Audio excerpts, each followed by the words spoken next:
School. C'est un plaisir d'être dans cette semaine Behind the Game avec les podcasts L'After du sport. Les étudiants ont beaucoup travaillé pour cette semaine pour recevoir de très belles personnalités qui font le monde du sport à travers beaucoup de prismes différents. On a la chance de pouvoir discuter de l'actualité, mais également de nombreuses autres choses dans justement cette belle semaine. 3e édition de Behind the Game. La première était même Before the Game en 2024 quand on a établi un petit peu ce qu'allaient être les Jeux Olympiques et Paralympiques de 2024, puis Behind the Game avec retour d'expérience et les étudiants qui avaient en partie travaillé dessus. Et là, nous sommes sur cette 3e édition avec un behind, mais surtout un petit peu de championnat d'Europe de natation. Je le rappelle, ce sera du 31 juillet au 16 août prochain à Paris. De quoi montrer encore une fois à quel point la capitale peut recevoir de très grands événements. Un événement qui revient chaque année, c'est Roland-Garros. Et ça fait partie des très grands événements également de la capitale. On est sur fin mai, début juin. On va pouvoir en parler en longueur avec quelqu'un qui connaît très bien le site de Roland-Garros. J'ai la chance de recevoir monsieur Samuel Pohu. Samuel, comment ça va? Bonjour. Merci de m'accueillir. Tout va bien? Tout va bien? On est à quelques semaines du lancement de Roland-Garros. Ouais. Et tout est prêt. Le stade Roland-Garros se met en œuvre pour tout accueillir et les spectateurs dans de meilleures conditions dans quelques semaines.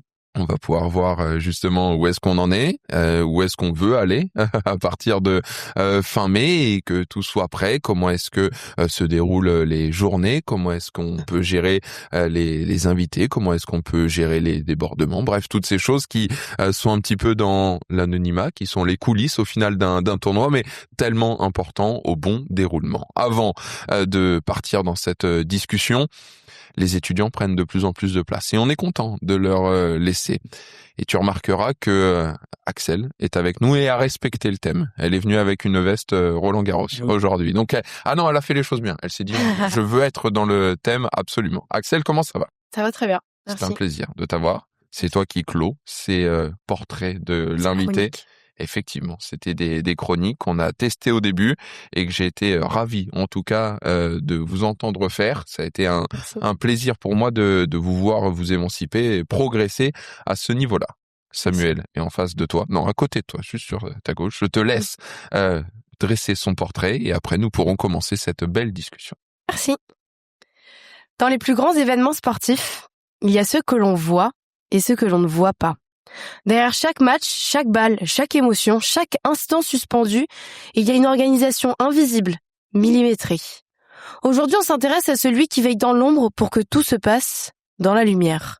Samuel Pohu. Manager sûreté de la Fédération française de tennis, vous évoluez au cœur de l'un des événements sportifs internationaux les plus exposés au monde, Roland-Garros. Votre terrain de jeu, la sécurité. Votre objectif, garantir que tout fonctionne parfaitement sans jamais être remarqué. Car dans votre métier, la réussite ne se mesure souvent à une chose simple, qu'il ne se passe rien, n'est-ce pas? C'est ça. Mais avant d'être un pilier de la sûreté dans le sport, vous avez un parcours. Un parcours construit autour de la rigueur, de l'anticipation et de la gestion des risques. Des compétences développées sur le terrain, dans des environnements exigeants où chaque détail compte. Des compétences acquises auprès des forces de l'ordre françaises. Vous êtes d'abord policier puis agent de la brigade anticriminalité, la BAC ou ancien BACE, comme ils disent. Progressivement, vous vous spécialisez dans la sécurité événementielle, un domaine où il faut être à la fois stratège et opérationnel. Et très vite, une évidence. Les grands événements sportifs internationaux deviennent votre terrain d'expression. Dites-moi, déjà jeune, est-ce que travailler dans la sécurité était votre vocation ? Ça faisait partie de mes objectifs, en effet. Comme tu l'as dit, Axel, j'ai eu la chance de passer 2 décennies dans la police. 2 décennies que je n'ai pas vu passer, puisque j'ai pris un plaisir immense. Et sur la fin de ces 2 décennies, je me suis orienté sur un service au sein de la préfecture de police, où on avait en charge la construction des dispositifs étatiques sur les événements sportifs. Donc nos terrains de jeu principaux étaient le Stade de France, le Parc des Princes, le Stade Roland-Garros pendant la quinzaine et l'arrivée du Tour de France. Donc j'ai pris plaisir à partager ces grands moments de sport depuis l'Euro 2016 avec des belles émotions. tout en construisant aussi ces dispositifs côté sécurité, côté police, ce qui m'a permis de me construire sur ce sujet. Et puis, au fur et à mesure des années où je passais la quinzaine sur la porte d'Auteuil, mon profil a plu à certaines personnes de la Fédération française de tennis qui m'ont fait cette proposition pour intégrer le service sûreté, proposition que j'ai acceptée, et depuis 3 années maintenant, je prends un plaisir immense à rentrer sur le stade et à œuvrer à la construction de tous les événements FFT et aussi à la quinzaine de Roland-Garros. Merci. À Roland-Garros, rien n'est laissé au hasard. Depuis la fin d'année 2022, c'est la terre battue de la porte d'Auteuil qui vous fait vibrer. Des dizaines de milliers de spectateurs chaque jour, des joueurs internationaux et des personnalités connues. Et derrière tout ça, une organisation sécuritaire d'une précision extrême. Vous coordonnez, anticipez, planifiez. Chaque personne mettant les pieds dans le stade est vérifiée, analysée, et ce grâce à votre travail tout au long de l'année. Vous travaillez avec les forces de l'ordre, les équipes internes, les prestataires. Chaque scénario est envisagé, chaque risque est analysé. Parce que dans ce type d'événement, il ne s'agit pas seulement de réagir, il faut toujours avoir un coup d'avance. Ce qui rend votre métier fascinant, c'est sa discrétion. Contrairement aux athlètes, aux coachs ou aux organisateurs visibles, vous agissez en coulisses. Et pourtant, sans vous, l'événement ne pourrait pas exister dans les mêmes conditions. Un rôle de l'ombre, mais absolument essentiel. Aujourd'hui, la sécurité est devenue un enjeu majeur du sport mondial. Gestion des flux, nouvelles menaces, exigences du public, les événements doivent s'adapter en permanence. Et dans ce contexte, des profils comme le vôtre sont devenus incontournables. Des experts capables de concilier sécurité, expérience spectateur et fluidité. Parce qu'au fond, si Roland-Garros est un spectacle, vous en êtes l'un des metteurs en scène invisibles. Bravo. Oui. Après, bon, ça fait plaisir d'entendre Axel, mais c'est sûr que il y a beaucoup de personnes qui sont impactées par l'organisation du tournoi. En aucun cas, je mettrai la sécurité au-dessus des autres. Évidemment, on est ici, on est garant un petit peu de l'ouverture des portes au public. Oui, on est ravis, et je suis le premier à le dire. On réussit notre mission lorsque on parle pas de la sécurité, de l'accueil et de la partie accès au stade. C'est une mission qui est importante. On se doit d'être concentré, mais elle prend du temps à préparer. Il y a beaucoup d'échanges avec l'ensemble des métiers en interne. Et oui, avec toute l'équipe au sein du service, on est fiers de participer à cet événement et de voir que les gens entrent correctement dans le stade et répondent un petit peu à l'ensemble des process mis en place. Ça, c'est une satisfaction. Ça permet justement le bon déroulement. Comme on a annoncé cela, Axel, un grand merci. Merci. T'es la dernière. Ouais. Tu as clos les chroniques et en tout cas le format des portraits avec brio. Félicitations. Merci. Et j'espère qu'on te revoit très très vite sur d'autres choses et que tu mèneras cette vie dans les médias avec le master. Bref, toutes ces choses-là. Un grand merci à toi. Merci. Passons désormais à cette discussion qui va nous permettre d'en savoir plus. Alors déjà sur les coulisses du métier, sur le bon fonctionnement de tout cela. Mais avant ça, Axel a posé une question qui est très intéressante. Est-ce que la sécurité était un objectif de base? J'ai une autre question. Est-ce que le sport était un objectif de base? Est-ce que le jeune Samuel aimait le sport et au final, à un moment donné, se prédestinait à travailler dedans? Alors le jeune Samuel, qui n'est plus tout jeune, a toujours aimé le sport et aime toujours le sport. Il a pratiqué énormément de sport dans sa jeunesse. Pour être tout à fait honnête, oui, j'ai toujours voulu m'engager dans les services de police ou de gendarmerie. Mon choix quand j'étais plus jeune n'était pas clair. Il se trouve que j'ai un membre de ma famille qui est déjà au sein de la police nationale et j'ai suivi un peu ses traces. Mmh. Voilà, donc je suis parti tout seul à 20 ans de ma province pour arriver sur Paris, et puis j'ai toujours choisi des services dans lesquels je souhaitais m'épanouir.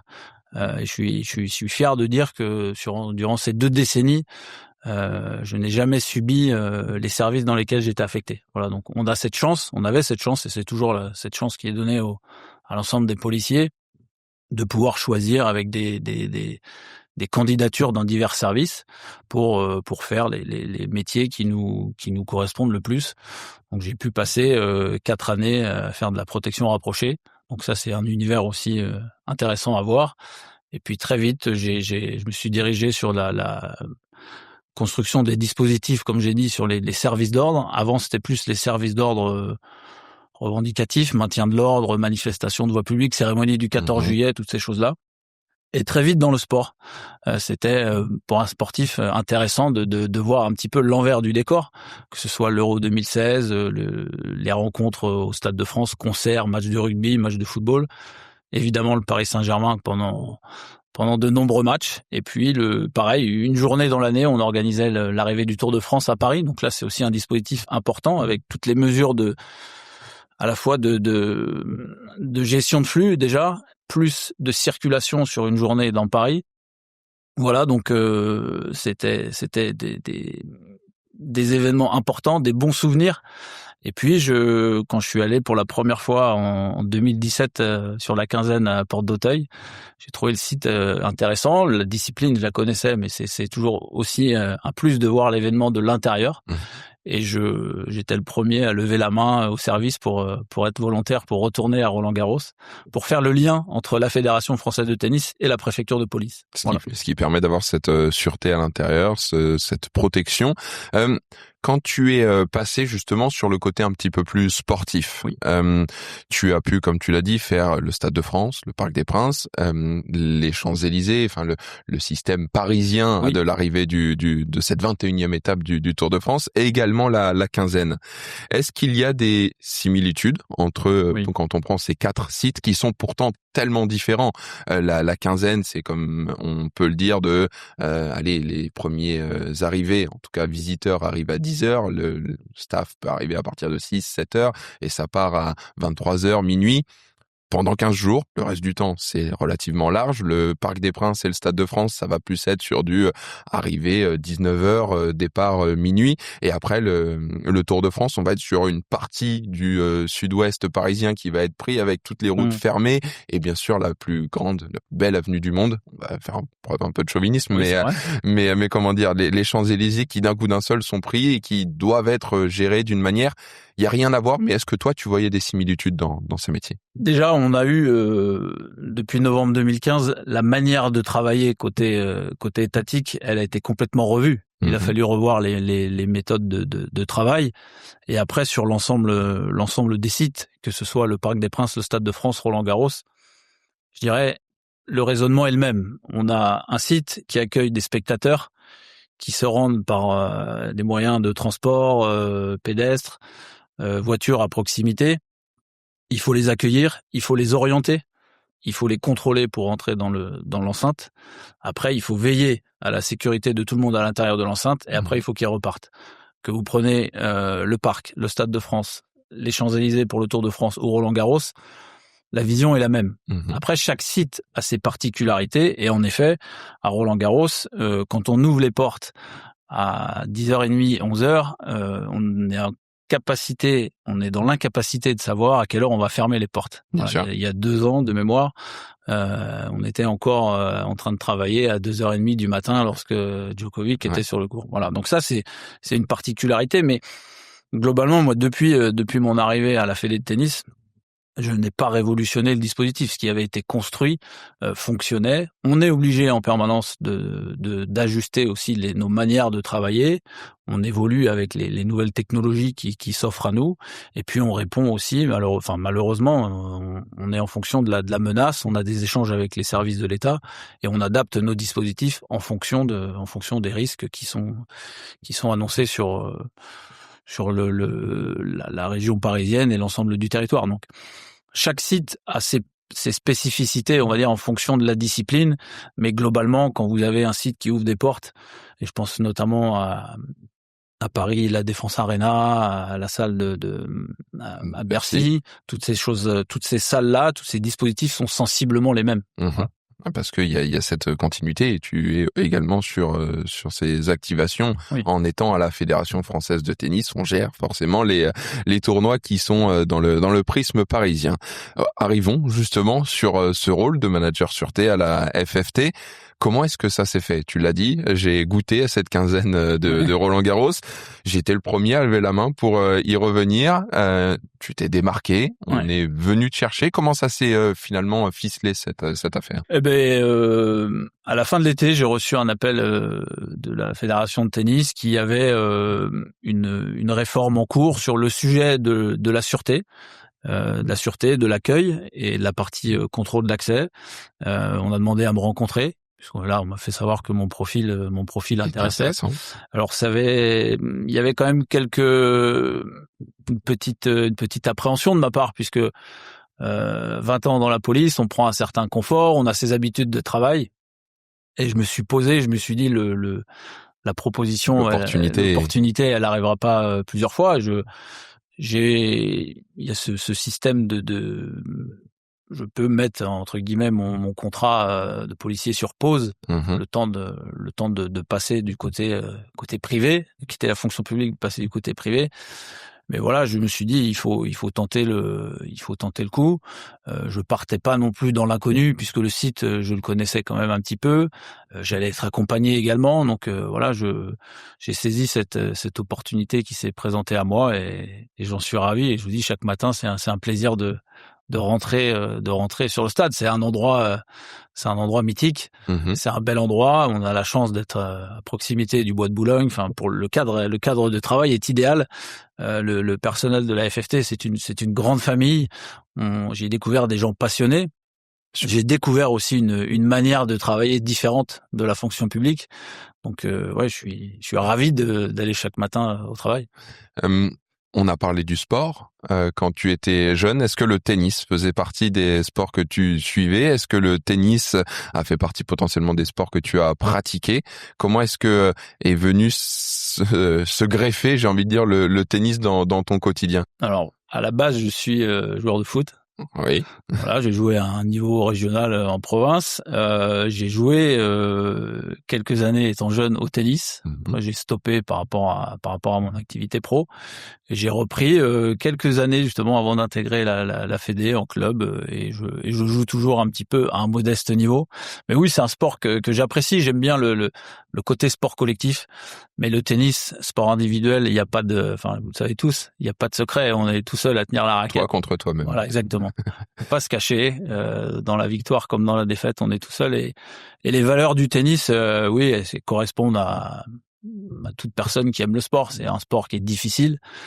Le mental est une force. On doit être très fort pour jouer au tennis. Un peu ce qu'on retrouve un petit peu pour faire tourner cette belle machine sur les sujets qui me sont confiés. Donc oui, le tennis, j'ai toujours suivi de près et tout aussi que le tournoi de Roland-Garros qui fait partie chaque année. On a tous voilà, les télés s'allument et on est tous contents de regarder la quinzaine pendant l'événement.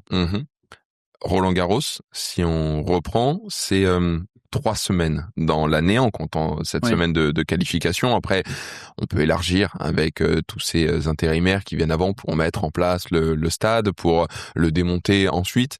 Mais tout au plus, Roland-Garros est un 5e de l'année, vraiment si on prend très large. Quand tu arrives, on doit t'occuper, parce que c'est ton rôle. Quelles sont les missions qui te sont confiées, du coup, puisque ce n'est pas le but de travailler sur Roland-Garros. Le but, c'est de gérer justement cette porte d'Auteuil qui est très large, très vaste, qui prend beaucoup de place. Quelles sont justement les missions qui te sont confiées? Quand j'arrive, on me confie, et j'ai toujours cette mission qui m'est confiée, la mission de la sûreté, donc qui correspond à l'ensemble des agents de sûreté qui sont déployés. Donc on raisonne énormément Roland-Garros, puisque c'est l'événement majeur organisé par la Fédération de tennis. Mais il n'y a pas que cet événement. Aujourd'hui, on a un tournoi de padel magnifique au mois de septembre. On organise aussi le Rolex Paris Masters à Paris La Défense Arena. Donc on co-construit désormais avec les équipes de Paris La Défense Arena. Mais au quotidien, au stade Roland-Garros, vous avez des salons qui sont activés, nous avons un auditorium, donc vous avez de nombreux événements. Le stade est devenu un lieu de business où vous avez des sociétés qui viennent passer des journées pour des séminaires. On organise également une rencontre de basket sur un week-end avec la Ligue nationale de basket. Donc tous ces dispositifs on les co-construit avec les producteurs qui viennent sur le site, puisque on ouvre les portes à des activités différentes, mais on est quand même garant de l'image du stade et du fonctionnement, puisqu'au quotidien, vous avez un certain nombre de salariés qui sont présents dans l'enceinte. Donc, on se doit, pour la partie sûreté, de protéger tout le monde, au même titre qu'une entreprise qui ouvre ses portes, il y a des agents pour surveiller. Donc, nous, voilà, notre mission première, c'est de sécuriser le stade en lui-même, les infrastructures. Voilà. Donc, on a cette mission qu'il a fallu vite comprendre et puis mettre après des choses en place, mais ça représente quand même pas mal de temps et une veille, on va dire, permanente sur le stade en lui-même. Pour parler chiffres un peu, combien de personnes as-tu sous toi 40 semaines dans l'année et combien de personnes as-tu sous toi 10 semaines dans l'année et allez, 7 semaines dans l'année et 3 semaines dans l'année. Alors, au quotidien, c'est une équipe de 12 personnes que j'en profite pour saluer et remercier. J'ai la chance aussi d'avoir, que ce soit sur la partie sûreté, accès et accueil, des personnes spécialistes aussi de leur scope, de leur domaine à gérer. C'est quelque chose que l'on découvre. Pensez le policier qui arrive, c'est une image, mais le policier qui arrive et qui se retrouve à parler avec des sociétés d'accueil pour parler à des hôtes et des hôtesses, c'est pas un langage qu'on appréhende comme ça. Même chose, vous allez dans des réunions très techniques avec les services informatiques pour toute la partie contrôle d'accès, accréditation. C'est quelque chose qu'il a fallu vite comprendre. Et encore une fois, l'équipe qui est à mes côtés, c'est important d'avoir des personnes de qualité pour pouvoir aussi apporter toute leur expertise pour que la mission se passe correctement sur l'ensemble des événements. Et après, en amont, 12 personnes au quotidien pendant j'ai l'impression que tu vas me parler d'une station balnéaire. L'année, non, 12 personnes pendant l'année, puis 800 pendant un peu plus. On travaille pour alors je vais parler vraiment du tournoi de Roland-Garros puisque c'est l'événement le plus important. Ça représente 10 prestataires, donc il y a 7 sociétés de sécurité qui nous accompagnent pendant le tournoi, 3 sociétés d'accueil. Et lorsque vous mettez toutes les ressources sur les 12 hectares du stade, ça représente 1100 personnes. Voilà. Okay. Sur les 12 hectares du stade. 12 hectares du stade. Est-ce que ta mission pendant Roland-Garros s'élargit un petit peu ou non? Ou toi, ta mission est à partir des grilles du stade? Non, la mission elle est bien au-delà des grilles du stade, puisque on en parlait tout à l'heure, lorsque les gens convergent vers le stade, dès les transports en commun, nous on attache une importance très forte à l'expérience du spectateur lorsqu'il arrive sur les abords du stade Roland-Garros. Donc depuis les sorties de métro, on va mettre une belle signalétique pour tout de suite lui faire comprendre qu'il arrive aux abords de Roland-Garros. On va mettre des ressources d'accueil pour orienter, pour passer les bons messages. Et plus il va s'approcher des portes du stade, on va le préparer, entre guillemets, aux phases de contrôle, que ce soit le contrôle de sûreté, mais à la fois la billetterie, pour qu'il rentre dans le stade et il profite de sa journée. Et je suis le premier à dire que ces missions d'information, de contrôle et d'orientation, elles doivent être transparentes. Et on est tous, lorsque l'on va à un concert ou à un match, on est impatient de rentrer. Donc on occulte un petit peu tout ce qu'il y a autour de nous. Et l'idée, c'est que ça se fasse naturellement. Si on est frustré avec une file d'attente ou déjà aux grilles du stade, vous imaginez la frustration lorsqu'on va s'asseoir sur notre siège. Donc, notre premier rôle, il est d'aller capter les spectateurs lorsqu'ils sortent des transports et de les placer sur leur siège. Ça doit être transparent. Et puis après, on laisse la magie des sportifs opérer. Et puis, une fois que tout le monde est à l'intérieur, on est garant un petit peu de tout ce qui va se passer. Et ça, il y a eu une progression exceptionnelle de la part de Roland-Garros, justement, quand on voit maintenant cette fluidité pour rentrer, alors que parfois maintenant, il y a 5-6 ans, on pouvait avoir des queues de 1 heure, 1 heure et demie avec ces plateformes de sécurité qui étaient très longues à passer. Donc, félicitations pour ça. Quand on déroule un petit peu maintenant le rétro-planning, on va le faire de manière factuelle. On est le 3 avril. Début de Roland-Garros, c'est alentour du 20 mai. J'ai pas la date précise de... 6 semaines. Voilà. 6 semaines. On en est où?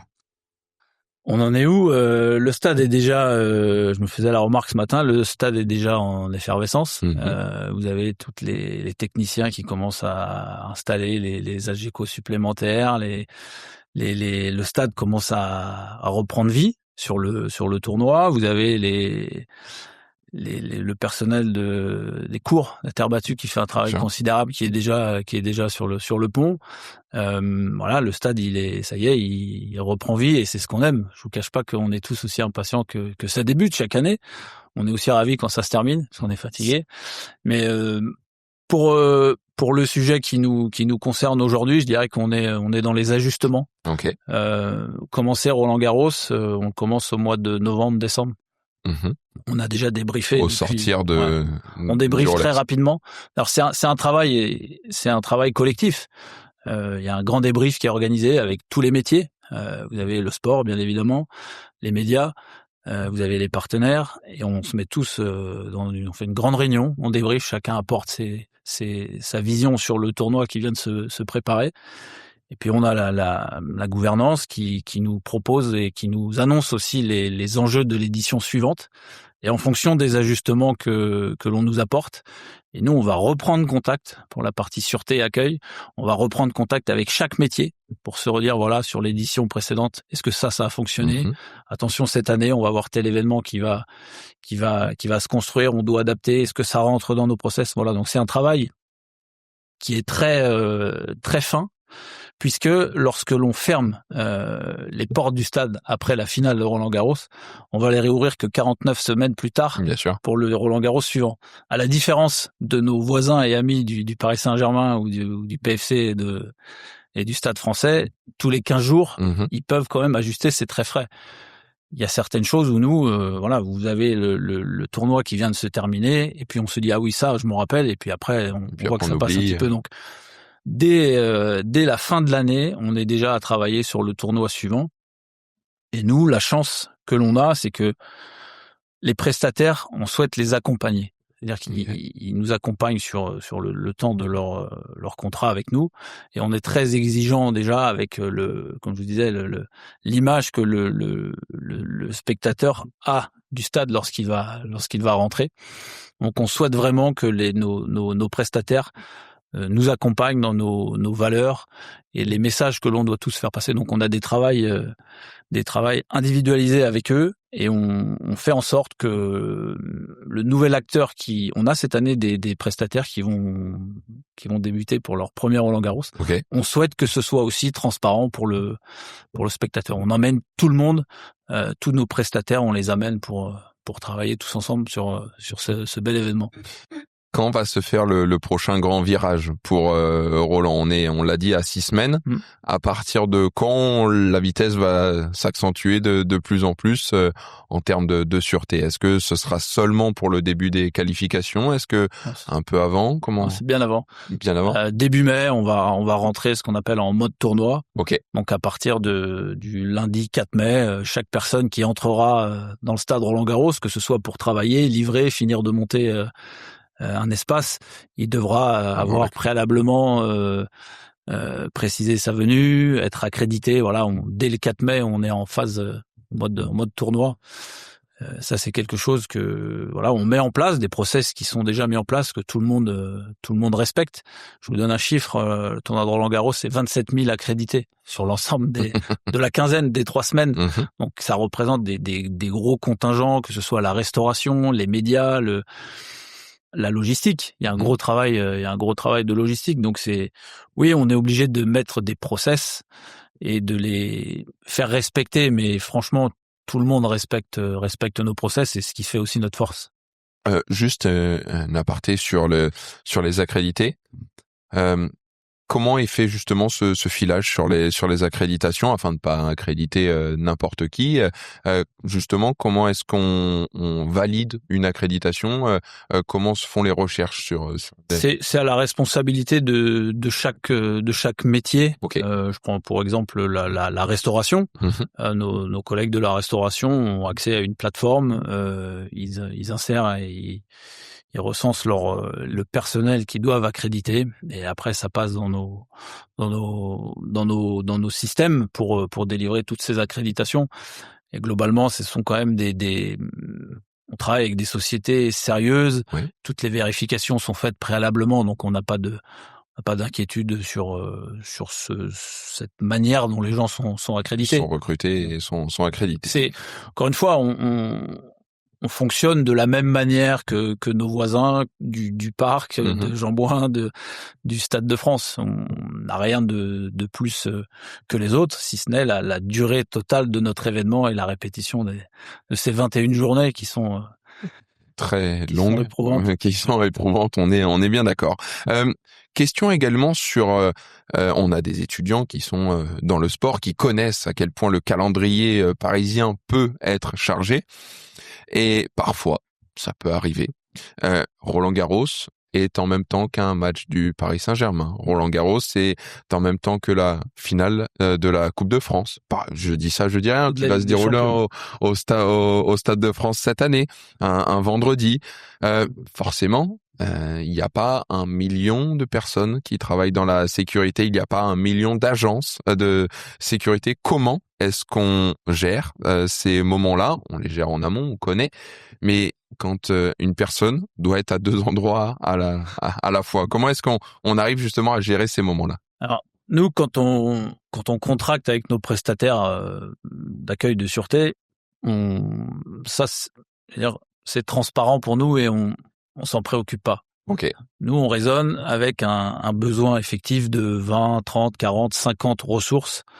On souhaite que les 50 ressources demandées soient présentes. Après, on va pas savoir et on va pas aller chercher si la ressource, elle est le matin chez nous, l'après-midi au Parc des Princes. Ça, nous, on vérifie notre volumétrie et les effectifs que l'on a commandés, entre guillemets. De toute façon, s'il en manque, on le voit. Parce que ça fonctionne pas. Mais je dirais que ça fonctionne. Les prestataires qui nous accompagnent et qui accompagnent aussi, on va prendre le Paris Saint-Germain, je pense qu'ils sont aussi forts pour aller construire et renforcer leurs ressources sur les journées où il peut y avoir de la coactivité. Après, sur la coactivité entre le Parc des Princes et le Stade Roland-Garros pendant le tournoi, ça fonctionne. On est vigilant, on est accompagné aussi par la préfecture de police. Il y a des échanges. Je pense que mon homologue Paris Saint-Germain, Michel Bénard, on échange pour savoir les effectifs qu'on a à disposition et comment tout est mis en place. Mais il n'y a pas de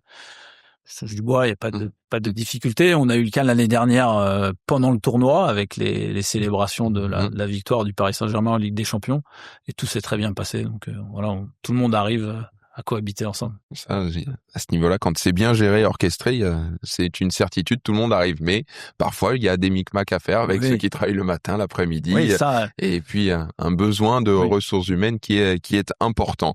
On passe au tournoi, pur et dur. Combien de pôles de sûreté existe-t-il? Je m'explique. Entre les personnes de la sécurité qui sont en dehors, ceux qui sont à la grille, ceux qui sont sans doute affectés aux joueurs, ceux qui sont sans doute affectés à l'entrée sur les cours. Combien de pôles différents existent-ils? On a plus d'une dizaine de lots. Où on appelle chaque prestataire qui va contracter avec nous, on lui attribue une mission précise, identique pendant la durée de son marché avec nous. Pourquoi?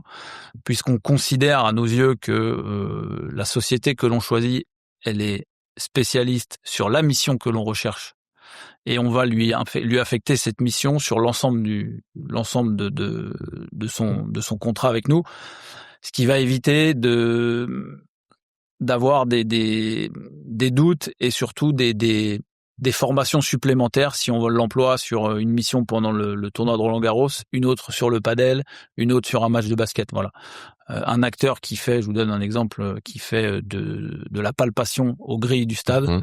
Voilà, il fera de la palpation pour le tournoi de Roland-Garros, pour l'Alpine Paris Major, pour la Supercoupe LNB. Voilà, toujours la même mission, aussi bien sur la sûreté que l'accueil. La société d'accueil qui nous accompagne sur le placement et le contrôle des cours principaux, elle aura cette mission si demain on organise un événement de basket ou autre. Voilà, on a un événement avec le MEDEF en septembre depuis l'année dernière. Voilà, on prend nos prestataires et c'est une efficacité supplémentaire lorsque l'on ouvre les portes du stade. On n'a pas besoin d'expliquer à nouveau la mission. Les spectateurs vont arriver par là, voilà.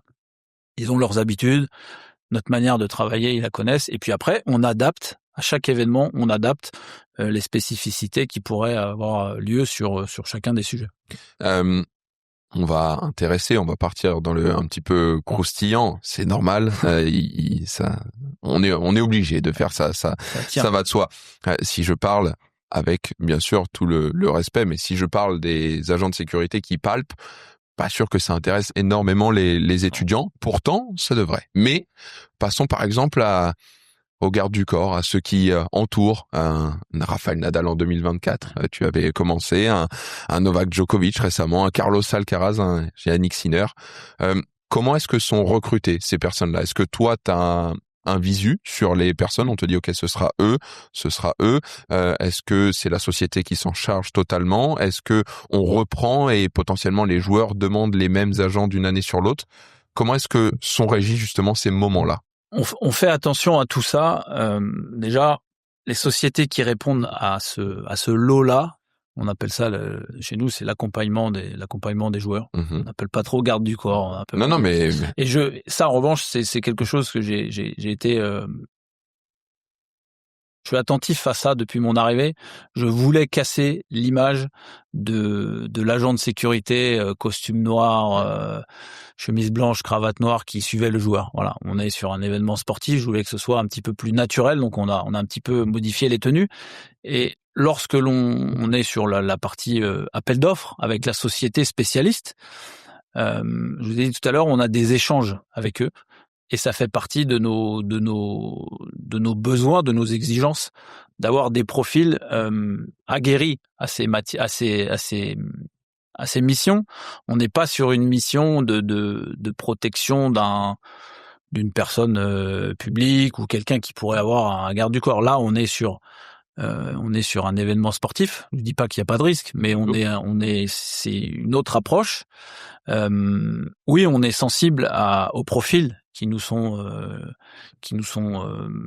proposés. Nous, on choisit pas. C'est la société qui recrute les profils. Alors souvent, et la chance que l'on a, c'est que les agents aiment venir travailler sur Roland-Garros. Donc vous retrouvez sensiblement les mêmes visages. On fait aussi attention à ce que ce ne soit pas, on va dire, un milieu très fermé. Et puis on se met aussi à la place du jeune agent de sécu qui a cette mission-là, qui va récupérer entre guillemets que les miettes. Donc ça, c'est des messages que l'on passe. On souhaite qu'il y ait une rotation. On souhaite qu'il y ait aussi un mélange de tous les profils. On va jusqu'à sur la protection de l'aire de jeu. On souhaite sur les matchs féminines avoir des ressources féminines à proximité. On ne sait pas, on pourrait avoir il y a eu un phénomène pendant un temps, les femmes qui entraient sur le qui s'attachaient au filet. Exactement. Donc on se dit voilà, un personnel masculin n'aura pas la même approche qu'une femme sur ce type d'agissement. Voilà, donc on essaye de se mettre à la place d'une personne qui serait un petit peu dérangée et qui souhaiterait faire parler d'elle. On se dit voilà, s'il se passe ça, comment on va répondre?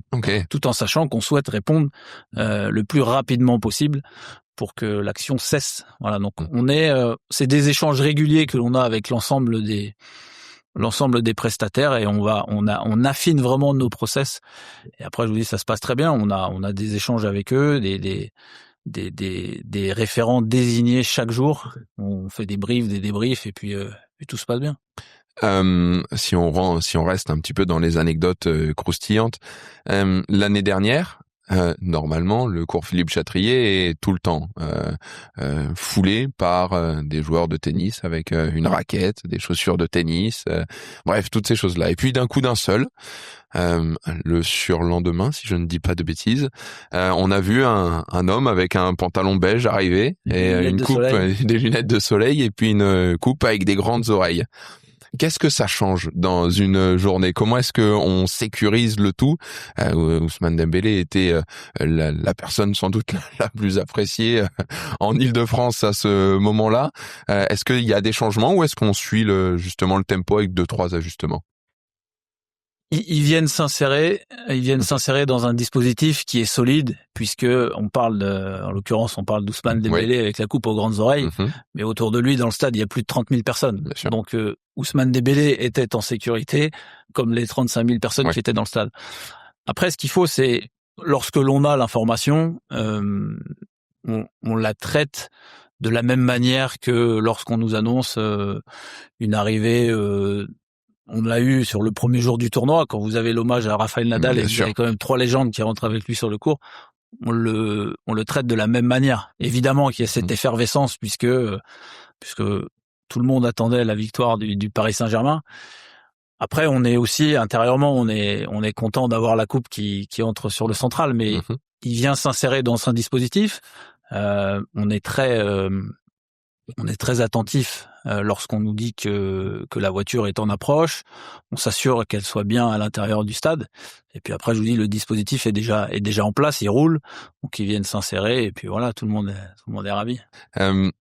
On était sur un cas unique, même si il y avait de tête le président du Paris Saint-Germain qui était dans les tribunes et toutes ces choses-là, mais on était sur des cas de journée, j'allais dire lambda, d'une journée normale à Roland-Garros. Est-ce que sur des jours de finale, où on sait qu'il y a beaucoup plus de personnalités, est-ce qu'il y a également des choses qui changent ou est-ce qu'on suit toujours ce tempo? Je dirais que le tournoi, il est sur l'ensemble des 3 semaines. Il change. Au début, vous avez beaucoup de personnes qui viennent voir beaucoup de matchs. Oui. Beaucoup d'enfants qui sont là. Beaucoup d'enfants, et on est ravis d'accueillir tout le monde. Donc, justement, on ajuste, je pense, à la journée Yannick Noah, lorsque on va terminer la semaine de l'Opening Week. Nous, on sait déjà qu'il va y avoir énormément de bus autour du stade, qu'il va y avoir énormément d'enfants. Donc, on renforce, je vous ai dit tout à l'heure, avec nos échanges avec nos collègues en interne, on se dit, voilà, sur cette journée, on va renforcer sur tel cheminement. Là, vous avez des emplacements pour les bus, tout ça. Le tournoi avance, beaucoup de matchs au début, à la fin moins de matchs, mais on sent qu'il y a un peu plus d'enjeux, ce qui est normal. Et puis à partir du jeudi, vendredi, le stade il est changeant aussi, on le voit. Vous avez d'autres catégories d'invités qui viennent, donc le niveau de sécurité il est identique à partir du premier jour de l'Opening Week jusqu'au dimanche à la fin de la finale. Ça, on peut pas se permettre de dire, aujourd'hui, non. Non, du tout. Il est identique. Après, évidemment, on a toujours des ressources supplémentaires si on doit accueillir le ministre des Sports, si on doit accueillir une célébrité un peu plus présente sur les réseaux ou qui pourrait faire le buzz. Tout ça, c'est toutes ces infos que l'on a avec le partenariat. Chaque matin, on a des briefs et on nous dit aujourd'hui, on attend un tel. Donc, on adapte nos dispositifs. Même chose, si on nous dit telle personne doit entrer sur le stade, elle souhaite pas être vue sur son arrivée, on se donne les moyens de répondre à nos collègues pour que tout se passe bien. Ok, voilà. Ça montre l'adaptation constante qu'il y a sur. On est obligé. Bien sûr. On est obligé, et puis c'est ça aussi qui fait aussi le charme du boulot. C'est on peut pas ouvrir et se dire allez aujourd'hui ça fonctionne, il reste 20 journées et tout va bien se passer. Non, chaque journée, et je le dis au quotidien, on tourne la page et le lendemain on recommence avec la même rigueur et le même objectif. Je te remercie pour la passe décisive, puisque c'est la question qui arrive. Tu viens de dire le matin, on a la réunion avec le partenariat, et puis ça ressemble à quoi une journée type pour Samuel à Roland-Garros? Il y a beaucoup de collaborateurs qui ont le même type de journée que moi. Comment se passe ma journée? Le matin, alors on a la chance, on a une belle salle une salle de commandement où on a plein d'écrans, on a beaucoup de caméras dans le stade. L'ensemble de nos prestataires sont équipés de réseaux radio, comme sur tous les sites sportifs. Le matin, on regroupe l'ensemble des prestataires, les encadrants. Donc on a une grande pièce, on fait un briefing et on va dérouler les événements marquants un petit peu de la journée. Je pense on peut en parler. On va nous dire voilà, ce soir attention, on a un hommage particulier. On commence l'année dernière, on a l'hommage à Rafael Nadal qui était traité de manière dès le dimanche, le premier jour. Et voilà, donc on balaye l'ensemble de la journée, la programmation sportive, avec les risques potentiels que préalablement le sport, le juge arbitre pourrait nous avoir alerté sur tel joueur. On prend aussi en compte le contexte géopolitique qui est toujours délicat chaque jour en fonction des nationalités des joueurs qui sont sur les cours. On passe des consignes. On maintient aussi l'ensemble des encadrants alertes, voilà, puisque, et on le sait tous, c'est long, il peut parfois faire très chaud, il peut parfois faire très froid, pas beau. Donc on motive tout le monde, et je l'appelle comme ça, cette grande famille de l'accueil sûreté, il suffit pas de mettre entre guillemets d'un côté les gros bras et de l'autre côté les hôtes et les hôtesses. Voilà. Donc on emmène tout le monde, on fédère tout le monde, puisque on se dit, voilà, on va ouvrir les portes. Là, dans quelques heures. Mais sur le papier, on va pas savoir à quelle heure ça va se terminer. Donc, si on est tous solidaires, ça fera la différence le soir lorsque ce sera long. Voilà. C'est ça l'objectif. Et puis après, tout le monde va se mettre en place. Donc, on a un moment où on passe justement dans cette salle de commandement.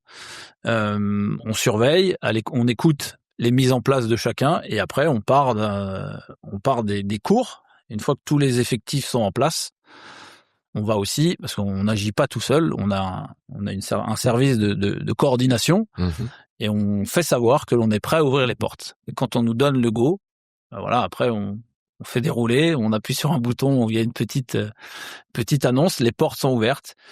Et puis après, on suit et on déroule, on regarde que les spectateurs rentrent correctement dans le stade, on regarde que les spectateurs se placent correctement dans les tribunes, on regarde la jauge avec les spectateurs qui rentrent, et puis après on répond à tous les besoins. Vous allez avoir votre téléphone qui sonne pour un véhicule qui est bloqué, qui doit accéder, vous allez avoir un collègue qui va vous dire mais là je peux pas passer, voilà, on essaye de répondre à tout le monde parce que c'est une vie à l'intérieur. C'est comme ça que ça fonctionne. C'est comme ça que ça se passe. Et la particularité encore une fois de notre site, c'est qu'à la différence d'un stade, vous allez voir un match de foot ou de rugby, les gens viennent s'asseoir pour un match à une place, ils s'assoient, ils regardent le match et ils repartent. Ici, oui, encore un match, certains font 2 jeux. Oui.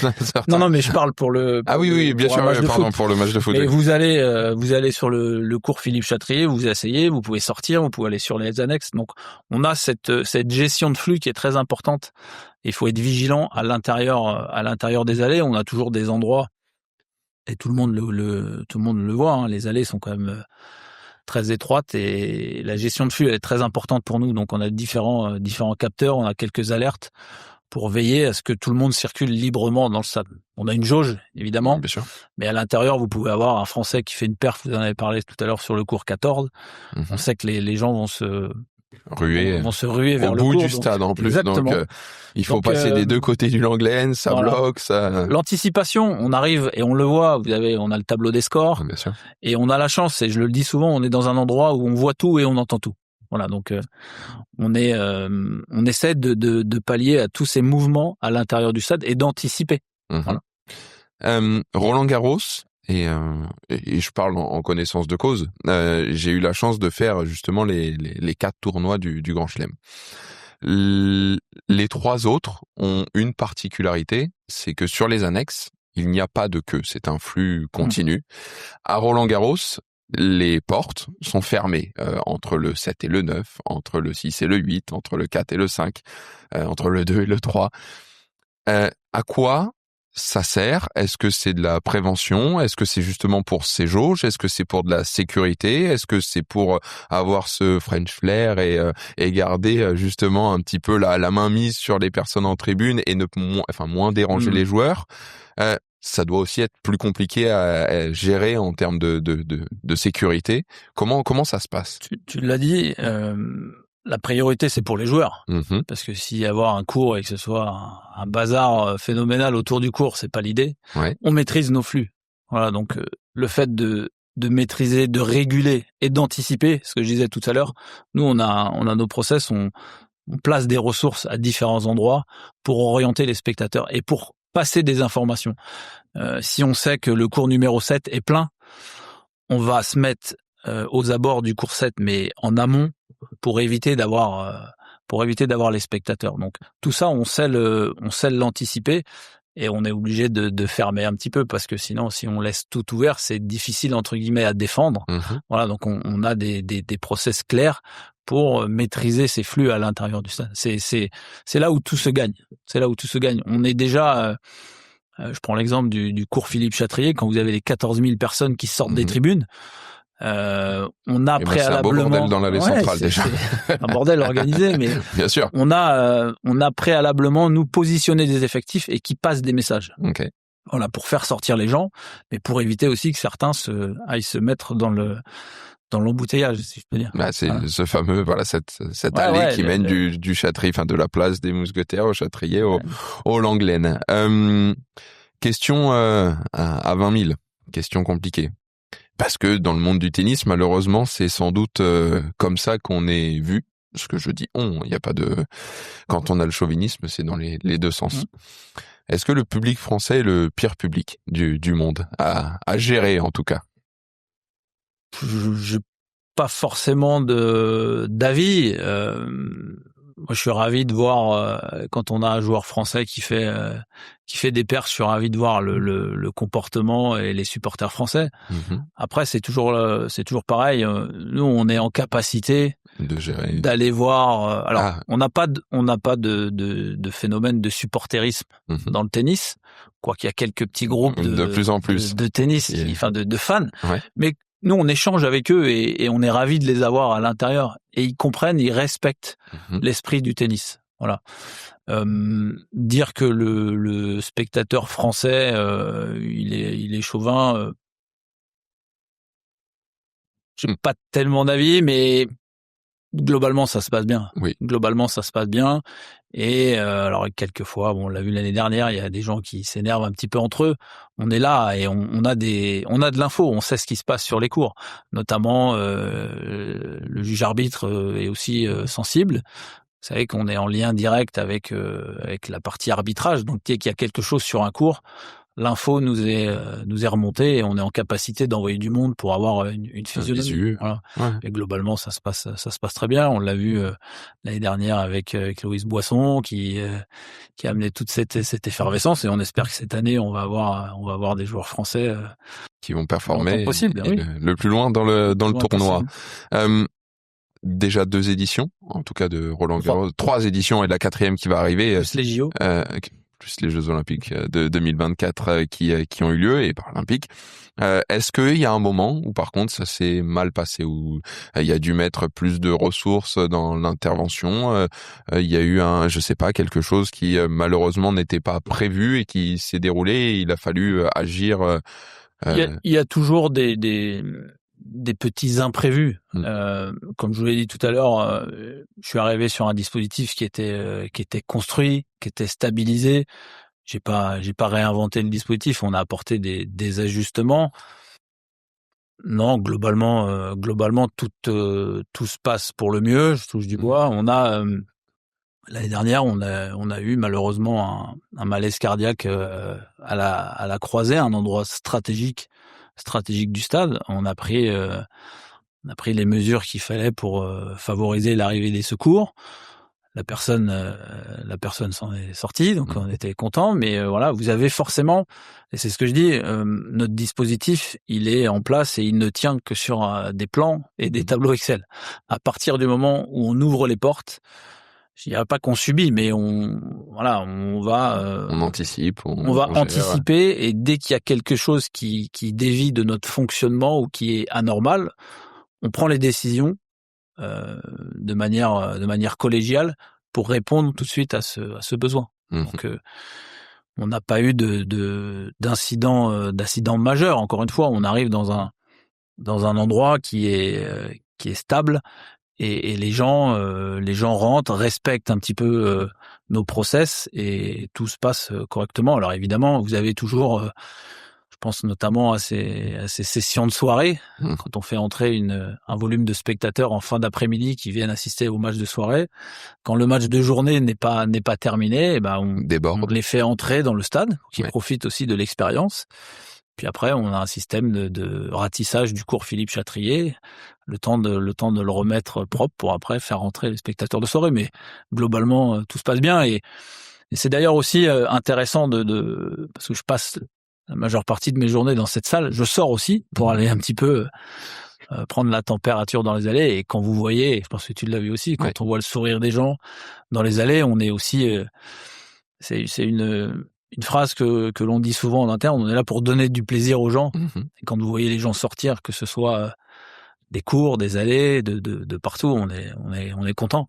C'est une satisfaction. J'ai ce besoin à Roland-Garros des fois juste de me poser sur un des fameux bancs en bois et je regarde les gens passer. Et quand on a la chance d'y aller beaucoup et en fait voilà, on prend cette vague de plaisir parce que les gens parfois ne peuvent venir qu'une fois dans la quinzaine, ils n'arrivent pas à venir tous les ans non plus et vivent une vraie expérience, un moment sur toute une journée, et quand on les regarde, et en fait c'est un plaisir de les voir profiter de notre sport. Et c'est la personne qui va être, on en a parlé tout à l'heure, qui peut être à l'extérieur du stade sur une mission d'accueil, d'orientation, pourrait se dire mais la mission elle est compliquée, elle est difficile, mais elle est tout aussi importante que l'hôtesse qui va être au pied de la tribune pour aller placer le spectateur.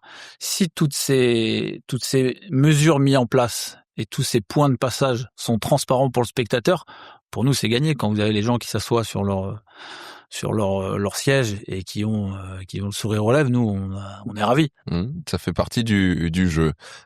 On passe rapidement, on va déborder de quelques minutes, mais rapidement, parce que Roland-Garros, et c'était très intéressant, c'est pour ça d'ailleurs qu'on déborde, mais c'est la maison mère, c'est là où il y a les locaux, les bureaux. On a parlé tout à l'heure d'autre chose, c'est que la Fédération française de tennis régit aussi un autre tournoi majeur qui avant était à l'Accor Arena de Bercy et qui désormais est passé à la Paris La Défense Arena. Alors avant qu'on s'attarde sur cette Paris La Défense Arena, est-ce que tu as pu observer de gros changements entre les deux, toi qui as fait les deux? Déjà, on passait de 40 ans dans la même salle. Moi, je suis arrivé, j'ai fait 2 éditions du Rolex Paris Masters à Bercy. Je suis arrivé dans un dispositif qui roulait et qui s'est parfaitement déroulé pour les 2 dernières années. Pour le reste, il a fallu tout réinventer. Pas tout réinventer, puisque on a fait le choix de partir dans une salle plus grande, offrir une configuration différente qui est aussi magique. Je sais pas si t'es allé, mais ce central qui a été fait, ces 3 cours annexes. On a travaillé, on a eu de très bons échanges avec les équipes de Paris La Défense Arena, mais on partait tous sur le même pied d'égalité. Alors, les équipes de PLDA maîtrisent et connaissent leur salle, mais ils n'avaient jamais eu de compétition de tennis. Donc on a su travailler tous ensemble. Et cette première édition, elle s'est déroulée globalement d'une très belle façon. On a eu une intercession courte, on va dire, entre la fin du match de journée et le début de match de soirée, et vous rajoutez à ça une météo capricieuse. C'était une catastrophe, la météo en novembre. Mais pas eu de chance, pour avoir échangé avec Cédric Pioline, le directeur du Rolex Paris Masters, les joueurs étaient ravis. Bien sûr. L'ambiance était aussi sympa. Donc c'est des choses. On est déjà en train de travailler sur la 2e édition à la Défense. On essaye d'enrayer ces petits accros, et notre vision globale et notre objectif premier, c'est de toujours l'expérience spectateur, les joueurs, tout le monde, que voilà, ce soit un bel endroit pendant une semaine. Mais c'est intéressant aussi de co-construire avec les équipes de PLDA. Pour les joueurs, ça a en plus beaucoup changé. On est passé de cette fameuse tente avec les 2 cours à l'extérieur à là, vraiment cette partie entre le central et les cours annexes, ce cours, cette grande session d'échauffement. Donc non, ça a changé beaucoup de choses en termes d'organisation. Oui. Tu l'as dit tout à l'heure, quand on est à Roland-Garros, enfin dans le stade Roland-Garros, et qu'on accueille d'autres événements, entre guillemets, rien à faire. L'événement vient se greffer à nous. Non mais, vient se greffer à nous, c'est nos prestataires. Oui. Quand on est la Fédération française de tennis et qu'on va à la Paris La Défense Arena, est-ce qu'on amène nos prestataires ou est-ce que eux disent c'est nos prestataires. C'est le jeu entre Bien guillemets. sûr. On s'appuie sur les prestataires de Paris La Défense Arena. Nous, ce qu'on va apporter, c'est la connaissance de nos spectateurs et de la discipline, puisque le spectateur de tennis a un profil différent du spectateur qui va aller voir Céline Dion quelques semaines ou quelques jours avant. Voilà. Donc, on apporte notre connaissance aux équipes de PLDA. Voilà.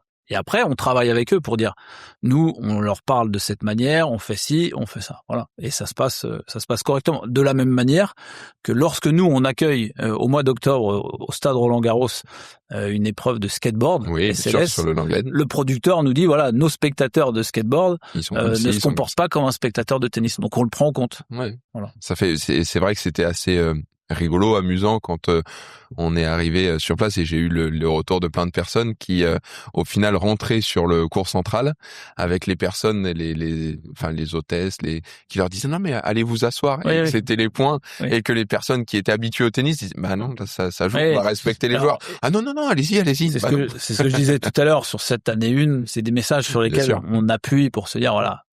Et les règles en plus connaît du tennis. Je pense que aux États-Unis, les spectateurs se comportent pas de la même manière qu'à Wimbledon et en Australie, il y a Roland-Garros. Donc voilà, c'est le tennis, c'est en train de changer. Le spectateur de tennis est aussi, et les codes sont en train de changer sur la vie pendant les matchs. Voilà, donc tout ça, on travaille déjà aussi nous en interne pendant le tournoi, mais avec les équipes de Paris La Défense Arena. Oui.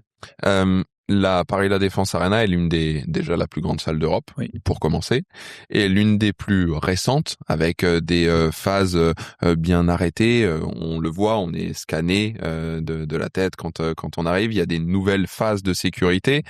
Est-ce que ça change beaucoup de choses? Est-ce que pour toi, la sécurité va aussi évoluer dans les prochaines années avec l'IA qui arrive et la reconnaissance faciale, toutes ces choses-là, les places? Ou est-ce que la bonne sécurité reste quand même celle qui est connue et qui fonctionne?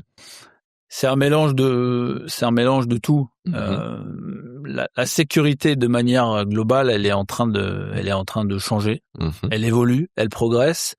On l'a vu avec le nombre d'agents qui a été déployé sur l'ensemble des sites sur les Jeux Olympiques.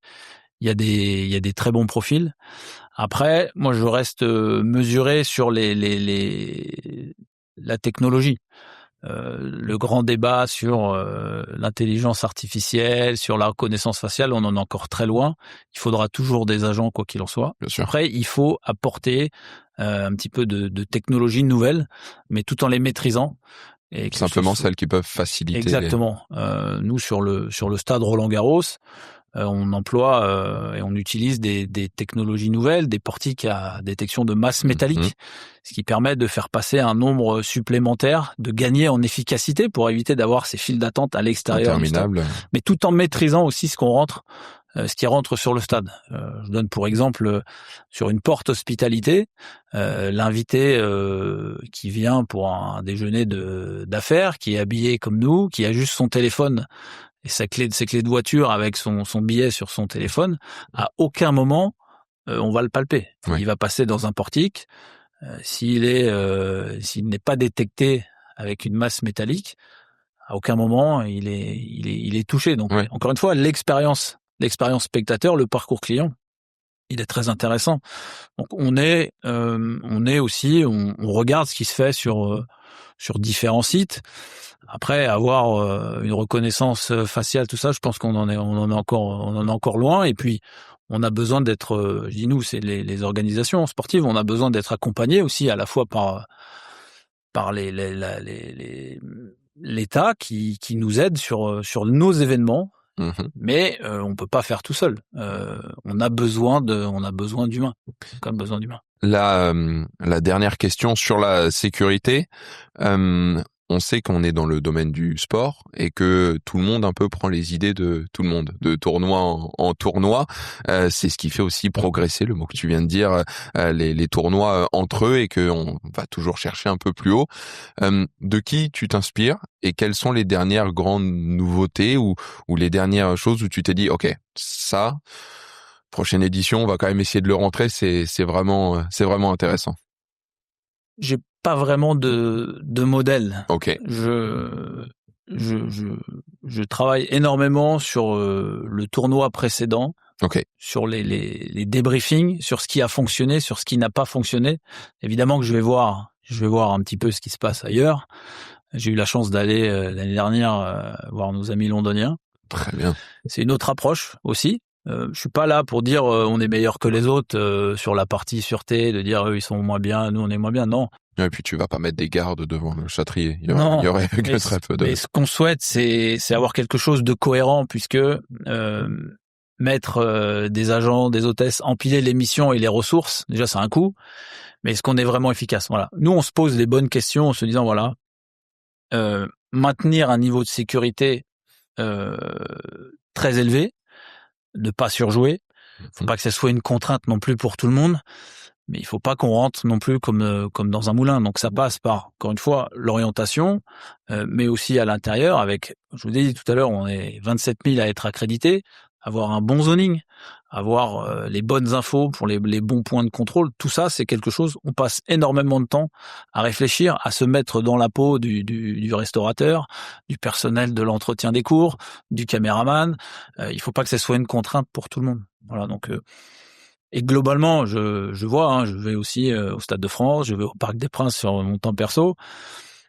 On observe et on est quand même sensiblement tous construits de la même manière. Bien sûr, c'est ce qui permet d'être aligné, de faire avancer. Samuel, où est-ce que tu te vois dans 5 ans, dans 10 ans?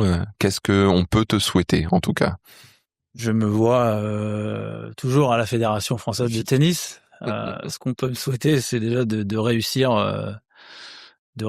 chaque événement, que ce soit notre événement majeur qui va bientôt débuter, et puis de rester toujours sur cette cohérence, sur la mission qui m'a été confiée.